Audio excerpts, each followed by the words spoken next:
ধুবুৰীত নিৰ্বাচনী প্ৰচাৰৰ মাজতে পুনৰ ৰাজ্য চৰকাৰৰ বিৰুদ্ধে সৰব ৰকিবুল হুছেইন। বিদ্যুৎ বিল চৰকাৰৰ ধাৰৰ বোজা প্ৰসংগত টানি ডক্টৰ হিমন্ত বিশ্ব শৰ্মা চৰকাৰক ক্ষুৰধাৰ সমালোচনা কংগ্ৰেছ নেতাগৰাকীৰ।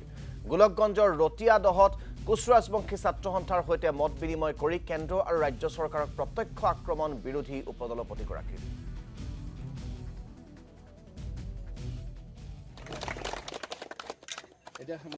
ফৰ্মখন দিওঁতে হাজাৰ হাজাৰ মানুহৰ মাতি লৈ গ'ল। তাৰ পিছতে আপোনালোকে দেখিলে যে লাখপতি বাইদেউ এগৰাকী যদি কোনোবা মহিলাই লাখপতি হৈছে, অৰ্থাৎ লাখ টকা পাইছে, মই ক'ম যে তেওঁলোকে বিজেপিক ভোট দি দিয়ক।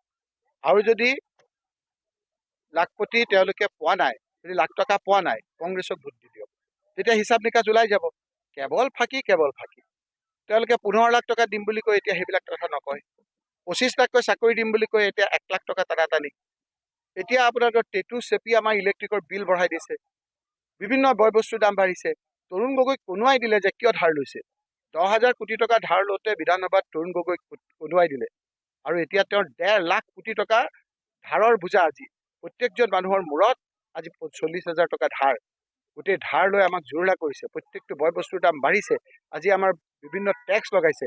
ইয়াৰ পৰা আপোনাৰ গোলকগঞ্জৰ পৰা গুৱাহাটীত যদি কিবা কাৰণত বেমাৰ দেখাবলৈ যায়, টুল টেক্স দি মানুহৰ খাবাতৰি খাই ৰাস্তাতে আপোনাৰ পইচা নাইকিয়া হৈ যায়।